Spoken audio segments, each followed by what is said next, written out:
جن کا خون کربلا کی ریت پر بہایا گیا.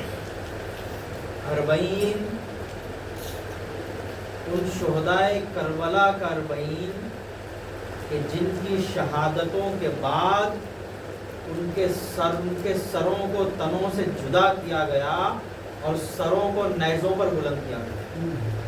40 ان شہداء کربلا کا 40 کہ جن کی لاشیں دشت نینوا پر بے غسل و کفن پڑی ہوئی تھی. وہ شہداء کا 40 کہ جن کے سروں کا پیوند تنوں سے اس وقت لگایا گیا جب 40 ہوا تھا. شہید عشرہ محرم میں ہوئے تھے، 10ویں محرم کو، لیکن سروں کا پیوند 40 کو ہوا. 40 کے وقت یہ جو بغیر سروں کے تن دفن کیے گئے تھے دوبارہ ان جسموں کے ساتھ لے کے آ کر سروں کو دفنایا گیا. ہاں عزیزان گرامی، آج شب اربعین ہے، وہ شہدائے کربلا کا اربعین۔ میں جتنا محسوس کر پایا وہ یہ تھا کہ 10ویں محرم گریہ و زاری و بکا کی تھی، بڑے ہی غم کی گھڑی تھی، لیکن اربعین میں ایک چیز کا فرق کرتا ہوں کہ 10ویں محرم بھی غم کی ہے، اربعین بھی غم کا ہے، لیکن ایک فرق اس میں کیا جائے۔ 10ویں محرم جب منائی جائے تو کوئی دعا نہیں مانگی جائے، غم امام حسین کے تقدس میں کوئی دعا نہیں مانگی جائے اور محض غم منایا جائے شہدائے کربلا کا۔ لیکن جب اربعین منایا جائے تو میں اس بات کو مانتا ہوں کہ شہدائے کربلا کی کامیابی کا پھر تذکرہ ہو۔ جب اربعین منایا جائے تو صرف غم نہیں منایا جائے، غم کے ساتھ ساتھ شہدائے کربلا کی شان کو بھی زندہ رکھا جائے، شہدائے کربلا کی شان کو بیان کیا جائے، بتایا جائے کہ یزیدیت ہار چکی تھی اور حسینیت جیت چکی تھی۔ جب اربعین منایا جائے تو یہ بتایا جائے کہ جو سر کاٹے تھے وہ مر چکے، جنہوں نے سر کٹا دیا تھا وہ پائندہ، جو سر کاٹے تھے وہ ختم ہو گئے، جن کے سر کاٹے گئے تھے وہ ہمیشہ باقی رہنے والے۔ عزیزان گرامی، جب 10ویں محرم کو غم منایا جائے تو اپنے اپنے وطنوں کو جایا جائے، لیکن جب اربعین منایا جائے تو پورے مومنین اکٹھا ہوں اور یزیدیت کے آنکھوں میں آنکھیں ڈال کر بتائے کہ شان کربلائی کیا ہے۔ جب اربعین ہو تو غم کے ساتھ ساتھ شان کربلائی کا پرچم بھی بلند ہے۔ جب اربعین منایا جائے تو بڑی شان و شوکت سے منایا جائے۔ ہاں عزیزان گرامی، اب ان ایام میں تمام دنیا بھر سے اکٹھے ہوئے تمام زائرین مقام کربلا میں موجود ہیں۔ وہ روضہ امام حسین کہ جہاں پر اتنے مصائب ڈھائے گئے اور ایک مسلسل صدیوں در صدیوں کے بعد بھی آل امیہ ہٹی، بنی عباس آ گئے۔ اگر امام حسین کے قبر مطہر پر کوئی سایہ بھی اگر ڈالا جاتا تو اس کو بھی اٹھا دیا جاتا، کوئی مختصر سا کوئی سایہ بھی اگر وہاں پر بنایا جاتا، چھوٹی سی عمارت بھی صرف سائے کے لیے امام حسین کے قبر مطہر پر بنائی جاتی تو گھوڑوں سے رسیوں کے باندھ کر گھوڑوں کو کھینچا جاتا اور اسے گرا دیا جاتا تھا۔ بطور اعجاز امام حسین کی قبر مطہر پر ایک بیری کا جھاڑ اٹھتا تھا، جتنی بار اسے کاٹ دیا جاتا وہ اتنی بار اٹھتا تھا، اور وہ جھاڑ امام حسین کے قبر مطہر پر، مرقد امام حسین پر سایہ کرتا تھا، بار بار اس سایہ کو کاٹ دیا جاتا تھا۔ عزیزان گرامی، صدیوں تک یہ ہوتا آیا اور امام حسین کے روزے کو ڈھایا گیا۔ اس کے بعد بھی جو ظالم حکمران آتے رہے، یہی مصائب چلتے رہے۔ صدام کا جو دور گزرا ہے، 40 سال سے زیادہ وہاں پر ظلم تھا۔ صدام کے بعد میں یہ ہوا کہ پھر امام حسین کے روزے کی طرف اربعین کے لیے لوگ زائرین جمع ہونے لگے۔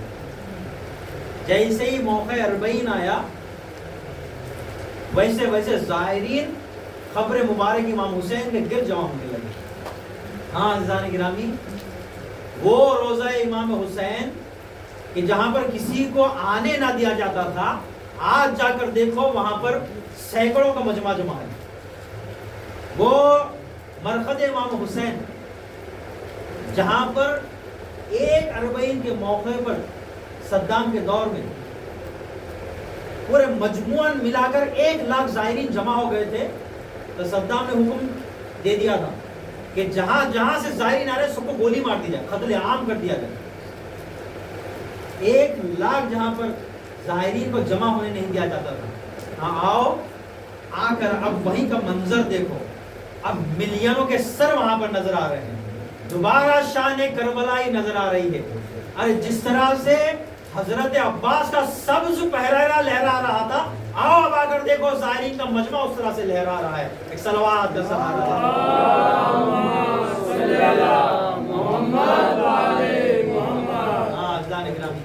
اب دیکھیں شان کربلائی، اب دیکھیں روح کربلائی کو. وہ جو دشت نینوا میں یک کو تنہا شہید کر دیے گئے تھے، آؤ اب آ کر دیکھو 14 صدیاں بیت گئی، شبیر کا چرچا باقی. 14 صدیاں بیت گئی. عزیزان گرامی، الغرض یہ کہ ایک بار دیگر صلوات کا سہارا لیں.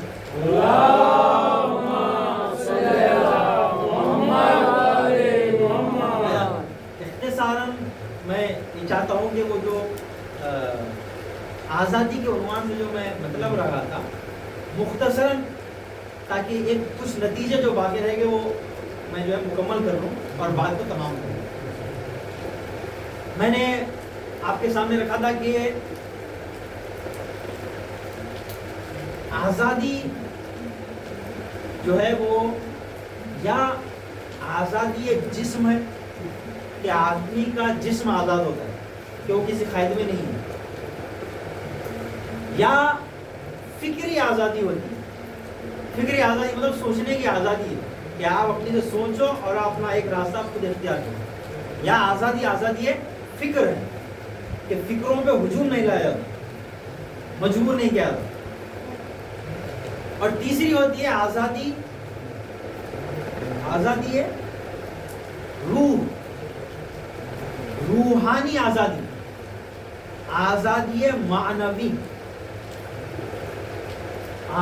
ہے معنوی، جسے کہا جاتا ہے روح کی آزادی.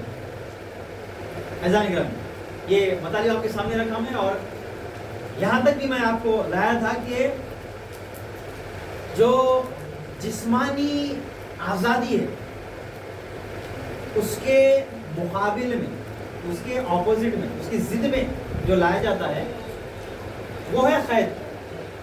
مطلب کوئی آدمی جیل میں ہے، زندان میں ہے، جسمانی طور پر جو ہے مقید ہے، ٹھیک ہے، ایک اس کے اپوزٹ میں.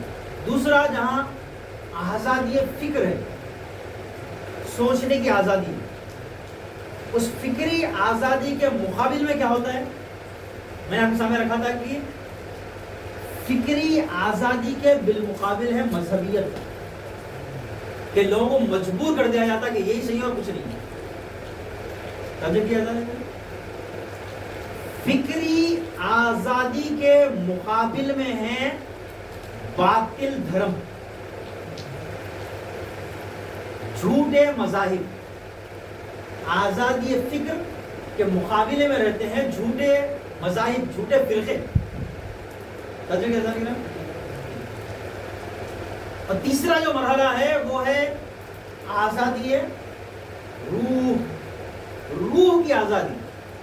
مطلب یہ کہ آدمی کی جو جان ہے، روح ہے، اس کی جو آتما ہے وہ گرفتار نہیں ہے بلکہ آزاد ہے. اچھا، اس کے مقابل میں کیا آتا ہے؟ آزادی روح کے مقابل میں کیا آتا ہے؟ ایک مرتبہ ہے کہ آدمی روحانی اعتبار سے آزاد ہے. اس کے اگینسٹ میں کیا آتا ہے؟ اس کے مقابل میں کیا آتا ہے؟ اس کی ضد کیا ہے؟ عزیزان گرامی، آزادی روح کے مقابلے میں ہے ذلت. توجہ کیا سن گرام، یا آدمی کے اندر روح کی آزادی ہوتی ہے اور انسان عزت دار ہوتا ہے، یا آدمی کی روح مقید ہوتی ہے، گناہوں کے وجہ سے میلی ہو جاتی ہے، یا آدمی کی اندر کی روح مر جاتی ہے اور وہ آدمی ذلیل ہوتا ہے۔ جس کے اندر آزادی روح ہے وہ آدمی آبرو مند ہے، اور جن کے اندر کی آتما مر جاتی ہے وہ افراد ذلیل ہوتے ہیں۔ توجہ کیا سن گرام، میں نے جتنا غور کیا کہ آزادی روح کے مقابل میں کیا ہے، توجہ کیا سن گرام، میں جتنا سوچا کہ جہاں پر روح آزاد ہے اس کے مقابلے میں کیا ہے، میں نے دیکھا جہاں پر روح آزاد نہیں ہے وہاں پر قوم ذلیل ہے، وہاں پر ذلت رکھی ہوئی ہے۔ اس کا سب سے بڑا ثبوت یہ ہے کہ جہاں امام حسین نے بارہا یہ فرمایا، آزادی کا نعرہ لگایا امام حسین نے، اس کے مقابلے میں امام حسین نے جہاں اپنے مقابل والوں کو امام حسین نے آزادی کی دعوت دی، اور جب امام حسین نے سب کو ذلیل دیکھا وہاں پر امام حسین نے نعرہ لگایا، ہیہات من الذلہ، تم لوگ ذلت کے گھروں میں کھڑے ہو اور میرا راستہ عزت کا ہے۔ امام حسین کا یہ فرمانا کہ ہیہات من الذلہ، میں اور ذلت کبھی قبول نہیں کر سکتا۔ ایک بار دیکھا صلوات اللہم صلی علی محمد و آل محمد۔ عزیزان گرامی، آزادی روح کیا ہوتی ہے وہ امام حسین نے بتایا، اور آزادی کے مقابل کیا ہے وہ بھی امام حسین نے فرمایا ہے، ہاتھ من الذلہ، ہمارے پاس آزادی روح ہے۔ اس کا مطلب کیا ہے؟ اس کا مطلب یہ کہ ہیہات من الذلہ، ہم کبھی ذلت کو قبول نہیں کرتے۔ توجہ کیا جان گرامی، میں آپ کو اس مقام تک لا دیا کہ جب یہ ساری باتیں تھی تو امام حسین کہاں پر تھے؟ توجہ کیا جان گرامی، جب یہ سارے موقع تھے تو اس میں امام حسین کا موقف کیا تھا؟ ان ساری باتوں میں، ان ساری افراد میں، ان ساری سوچوں میں، ان سارے حالات میں امام حسین کا موقف کیا تھا؟ امام حسین کا راستہ تھا آزادی روح کا، امام حسین کا راستہ تھا پاکیزگی روح کا، امام حسین کا راستہ تھا بلندی روح کا۔ امام حسین بتلا رہے تھے کہ دیکھو ظالموں کے دبدبے کے نیچے یہ قومیں مردہ ہو چکی ہیں، آؤ میرے ساتھ آؤ، میں تمہاری روح کو پروان چڑھانا چاہتا ہوں۔ امام حسین آزادی روح کی طرف بلاتے تھے۔ عزیزان گرامی، جملہ عرض کرنے جا رہا ہوں، اگر آپ دشمنوں کی طرف دیکھیں گے تو امام حسین کے مقابل جتنے دشمن ہیں سب کی اپنی اپنی غرضیں ہیں۔ وہ کسی غرض سے آیا ہے، یہ حکومت رائے کی غرض سے آیا ہے، وہ حکومت کوفہ کی غرض سے آیا ہے، وہ فلاں حکومت کی غرض سے آیا ہے۔ امام حسین کے جتنے دشمن تھے سب کی غرضیں الگ الگ تھی، لیکن جو 72 شہداء آئے تھے وہ پوروں کی روح ایک تھی۔ مقابلے میں جو امام حسین کے آئے تھے سب کی غرضیں الگ الگ تھی، لیکن جو 72 آئے تھے وہ سب کے سب روح امام حسین میں رنگ چکے تھے۔ صلوات کا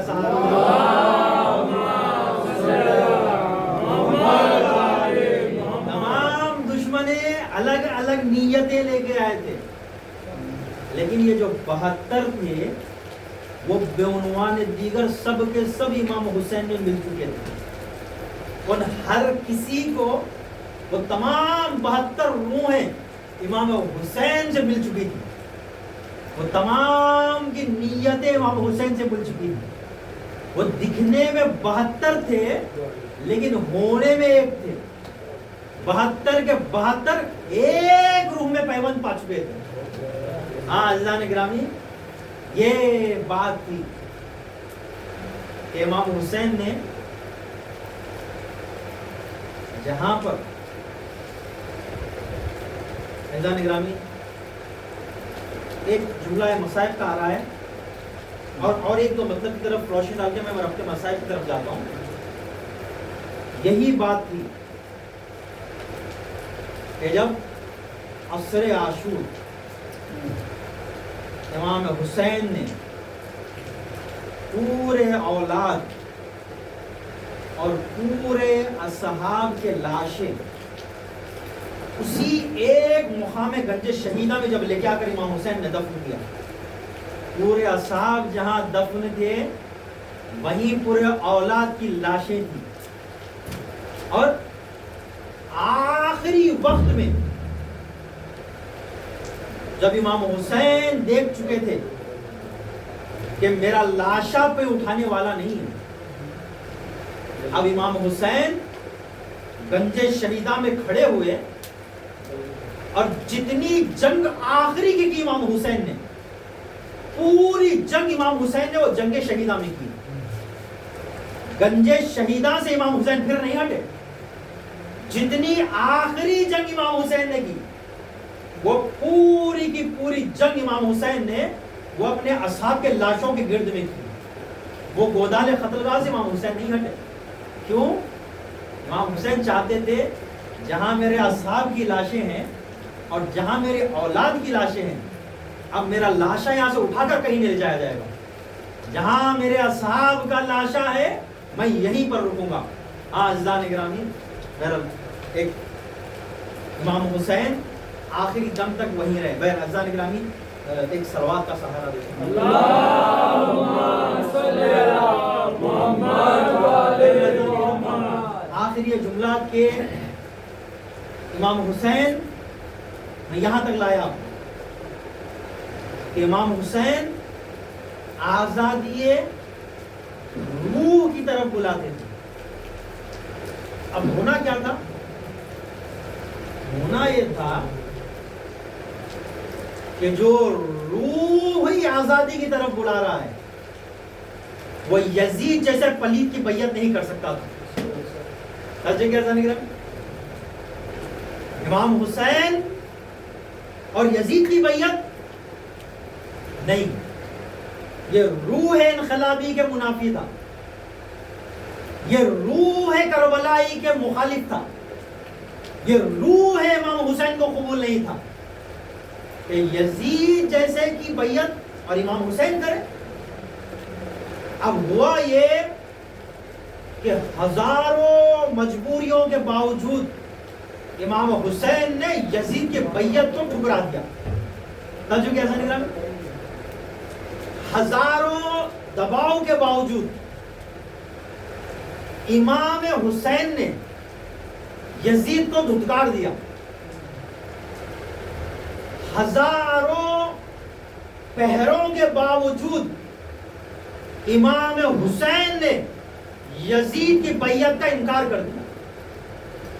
اور یہ انکار بیعت امام حسین اتنی بڑی چیز تھی. امام حسین کا وقت کی حکومت کے خلاف یک تنہا کھڑے ہو جانا یہ تاریخ کی اتنی بڑی حقیقت تھی کہ تمام سادات نے سس رہا ہے. اور جا بجا پر شعراء نے اس موقع کو اپنے اشعار میں لایا. وہ جو ایک شاعر کا شعر ہے کہ اس نے کہا کہ قربان خود کو کر کے، قربان خود کو کر کے مصلا بچا لیا.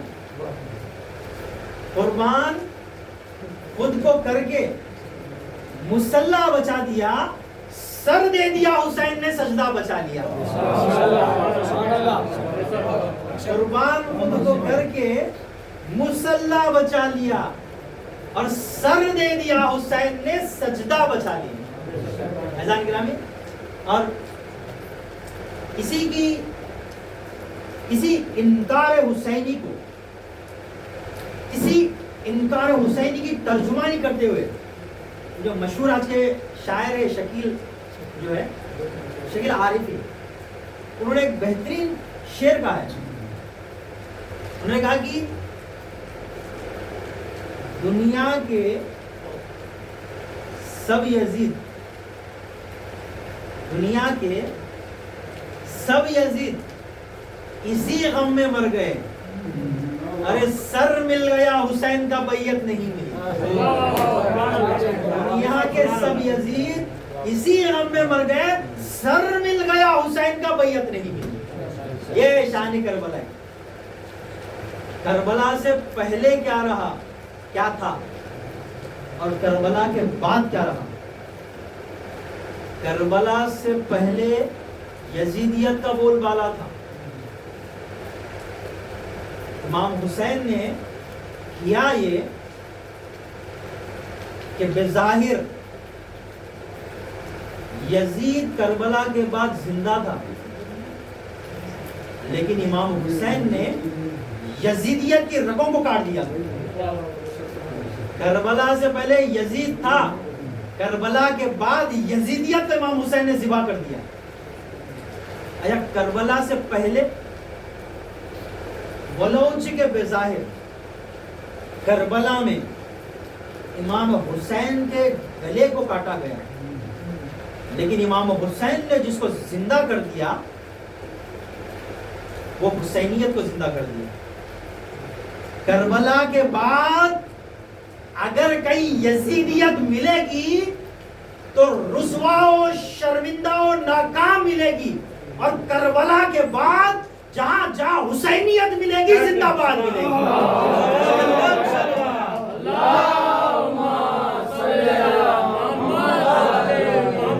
حسین نے کیا کہ امام حسین سے پہلے یزیدیت کا بہت بالا تھا، امام حسین نے کیا کہ اس کے بعد جہاں جہاں یزیدیت ملے گی وہاں ہمارے خوف سے شرمندہ ملے گی۔ یزیدیت تیرے ماتھے پہ جو پسینہ ہے خدا کا خوف نہیں ہے، یہ ڈر حسین کا ہے۔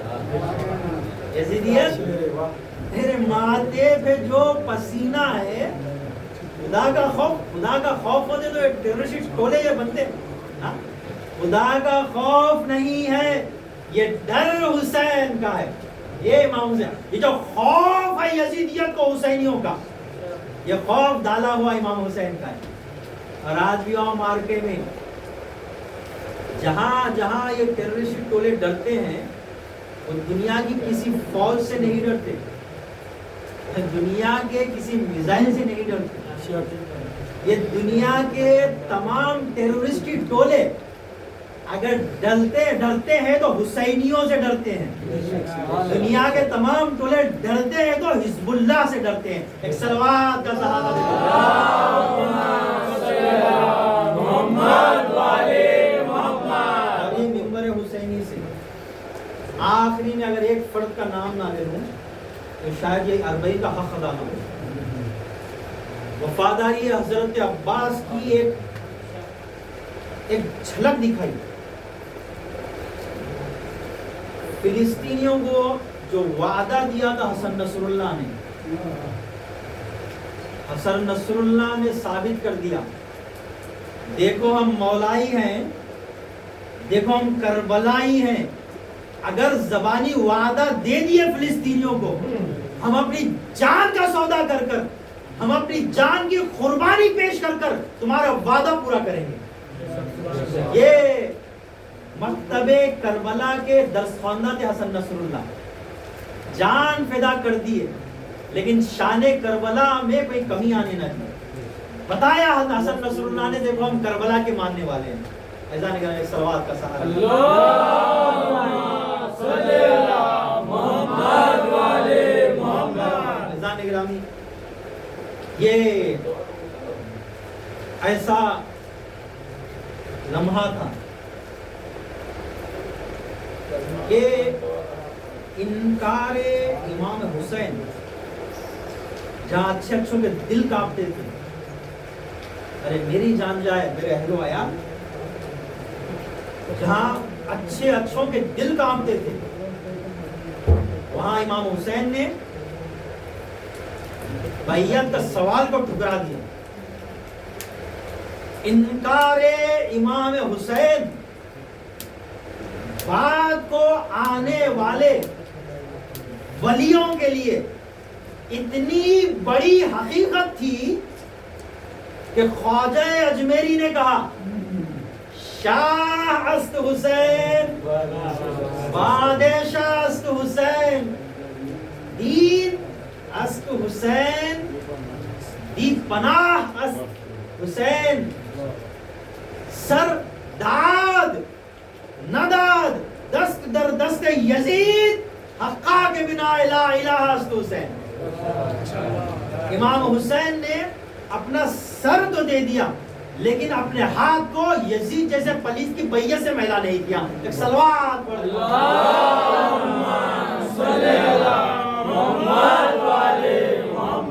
بہت بڑی حقیقت تھی انکار امام حسین. یہ انکار حسین اتنا بڑا تھا کہ تمام ولیوں نے اس کے ترانے گائے کہ اے ہمارے جد بزرگوار امام حسین، آپ نے یزید کا انکار کر کر ولیوں کو منشور حیات دے دیا، آپ نے سادات کی شان میں 4 چاند لگا دیے، آپ نے اسلام کو عزت بخش دی، آپ نے بتا دیا کہ رسول کا طریقہ کیا تھا، آپ نے اسلام کی آبرو رکھی. بہرحال عزیزان گرامی، الغرض یہ کہ وہ شہدائے کربلا، چند جملے مصائب کے اور بات تمام، کہ وہ شہدائے کربلا کہ جب بی بی زینب کے حوالے کاروان کیا گیا،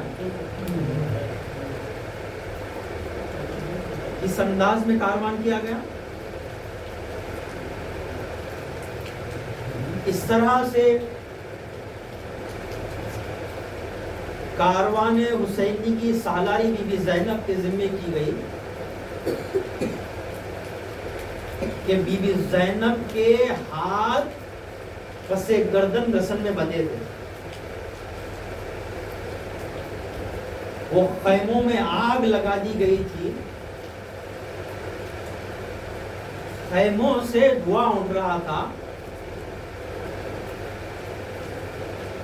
خیموں کے ارد گرد اپنے گود کے پالوں، اپنے وفاداروں، اپنے بھائی بیٹوں کے لاشیں جمی ہوئی تھی.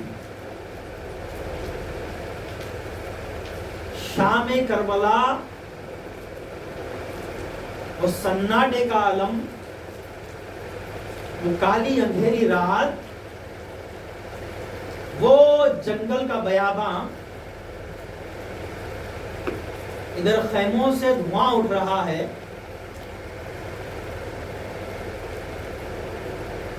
ادھر اطراف اپنوں کے لاشیں پڑے ہوئے ہیں، ادھر بیبیاں رسم بستہ وہ جلتے ہوئے خیموں کے بیچ میں گرد لے کے آ کر جما کر بٹھا دی گئی، تمام بچوں اور تمام بیبیوں کو لے کے آ کر بٹھا دیا گیا.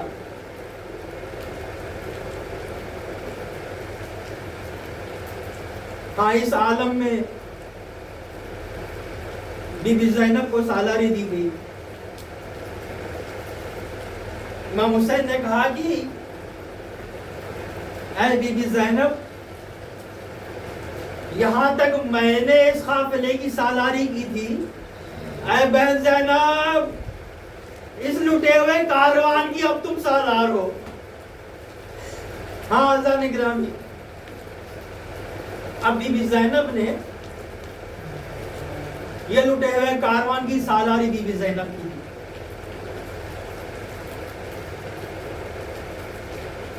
اب بی بی زینب کو یہاں سے کوفہ لے جایا گیا. وہ مقام کہ جہاں پر بی بی زینب شہزادی تھی، وہ شہر کوفہ کہ جہاں کی بی بی شہزادی تھی، اسی کوفہ میں بے مخنہ و چادر بی بی زینب کو رسن بستہ لایا گیا. اب شہر کوفہ کے بعد بی بی زینب کو شام کی جانب لے جایا گیا. ہاں عزیزان گرامی، وہ تمام مصائب آپ سنتے ہیں کہ جب بی بی زینب کو شہر شام میں لایا گیا، بازار شام سے گزارا گیا، اور بازار شام کے بعد وہ شام کے دربار کے کمان دروازے پر 2 دن تک کھڑایا گیا، اور دربار شام میں جب لایا گیا اور دربار شام میں جو مصابتیں گزری ہے، اور ایک مدت تک دربار شام کے بعد جب زندان شام میں رکھا گیا. ہاں عزیزان گرامی، وہ تمام مصائب آپ کی نظروں میں ہے کہ جب شام کے زندان میں جو مصائب اہل حرم پر ٹوٹے اور اہل حرم پر جو مصائب ڈھائے گئے. ہاں عزیزان گرامی، ایک مدت کے بعد جب یہ پیغام دیا گیا کہ حضرت عباس سے، حضرت امام سجاد سے عرض کیا گیا کہ امام زین العابدین سے عرض کر دیا جائے کہ آپ کے لٹے ہوئے کاروان کو اب آزاد کیا جاتا ہے اور آپ کے قافلے کو آزاد کیا جاتا ہے. ہاں عزیزان گرامی، جیسے ہی آزادی کی خبر سنائی گئی، امام سجاد نے اپنے سے فیصلہ نہیں کیا. یہاں پر بی بی زینب کی عظمت ظاہر ہوتی ہے. امام زین العابدین نے سب سے پہلے بی بی زینب سے پوچھا کہ پھوپھی زینب، پھوپھی اماں، آپ عرض کریں کہ حکم رہائی کا دیا گیا ہے. اے بہن، اے پھوپھی زینب، آپ عرض کریں کہ اب کرنا کیا ہے. زینب اولیاء مقام نے عرض کیا کہ بیٹا سجاد، ان سے عرض کرو کہ جو کچھ ہمارے قافلے سے لوٹا گیا تھا وہ تمام کا تمام واپس کیا جائے. ہاں عزیزان گرامی، اب جو اہل حرم سے لوٹا گیا وہ واپس ہونے لگا. جو بیویوں کی چادریں لوٹی گئی تھی وہ چادروں کو واپس کیا گیا. جو شہدائے کربلا کے سر نیزے پر بلند کر کر لائے گئے تھے ان سروں کو واپس کیا گیا. اور جو تبرکات کو واپس کیا گیا، اب ایک جو تبرک آیا، تمام اہل دربار دیکھتے رہ گئے. ارے اب تبرکات، اب ایک چیز جو پیش ہوئی پورا دربار دیکھتا رہ گیا. ارے کیا چیز پیش ہوئی؟ اب دربار میں پرچم حضرت عباس پیش کیا گیا. ایک ایک پرچم جب پیش کیا جاتا، بیویاں زارو خطار روتی. ارے ایک ایک شہید کا سر لایا جاتا، بیویاں زارو خطار روتی. ارے جب بی بی سکینہ کی چادر آئی، ارے زارو خطار رویا گیا. ارے ننھی سی چادر جس کی تھی، ارے وہ یہی زندان میں سپرد خاک ہے.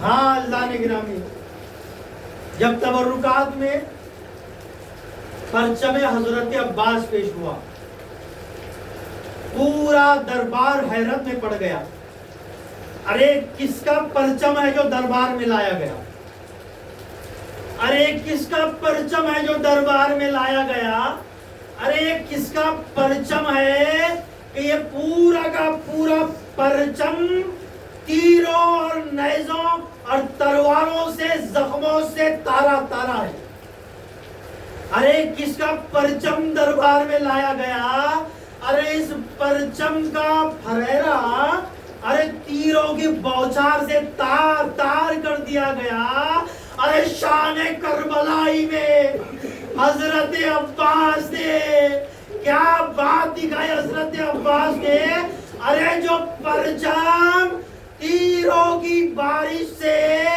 تار تار کر دیا گیا تھا، ارے پرچم کی جو موٹ دیکھتے ہیں حضرت عباس نے ایک خروش تک وہاں پر آنے نہ دی، ارے شان کربلائی کو بلند کر دیا حضرت عباس نے، اور وفا کو ثابت کر دیا حضرت عباس نے، ارے جو پرچم تیروں کی باران سے تار تار تھا، جو پرچم کی موٹ تھی اس طرح سے صحیح و سلامت تھی کہ حضرت عباس نے وہاں پر ایک خروش تک آنی نہ دی تھی۔ ہاں عزیزان گرامی، اب بی بی زینب کی ذمہ داری تھی کہ ارے جو شہدائے کربلا کے سر لائے گئے، ان سروں کو دوبارہ مقام کربلا میں لے جا کر جہاں جہاں ان کے جسد مطہر ہے اس جگہ پر تدفین کیا جائے۔ ایک مرتبہ جب امام سجاد نے پوچھا، اے پھوپھی زینب اب کاروان کو کہاں لے جایا جائے؟ جناب زینب نے کہا، بیٹا سجاد مدینے لے جانے سے پہلے ہمارے کاروان کو پھر کربلا لے جایا جائے، ہم اس مقام کو دیکھنا چاہتے ہیں جہاں پر شہدائے کربلا کے لاشیں بے گور و کفن پڑے تھے، ہاں وہ مقام دوبارہ دیکھا جائے جہاں پر قاسم کا لاشا پامال ہوا تھا، دوبارہ وہ مقام دیکھا جائے جہاں پر علی اکبر کے سینے میں برچی کی ہنی ماری گئی تھی، وہ مقام دوبارہ دیکھا جائے جہاں محمد شہید ہوئے تھے، ارے وہ مقام دیکھا جائے جہاں دریا کے کنارے عباس کا لاشا تھا، ارے وہ گودال قتل کا جہاں 40 قسم کے فاصلے سے بی بی زینب دیکھتی رہی اور امام حسین کا سر جن سے جدا کیا جاتا رہا۔ انا للہ و انا الیہ راجعون، رضاً بقضائہ و تسلیما لامرہ، الا لعنۃ اللہ علی القوم الظالمین، وسيعلم الذين ظلموا أيّ منقلب ينقلبون، إنا لله وإنا إليه راجعون۔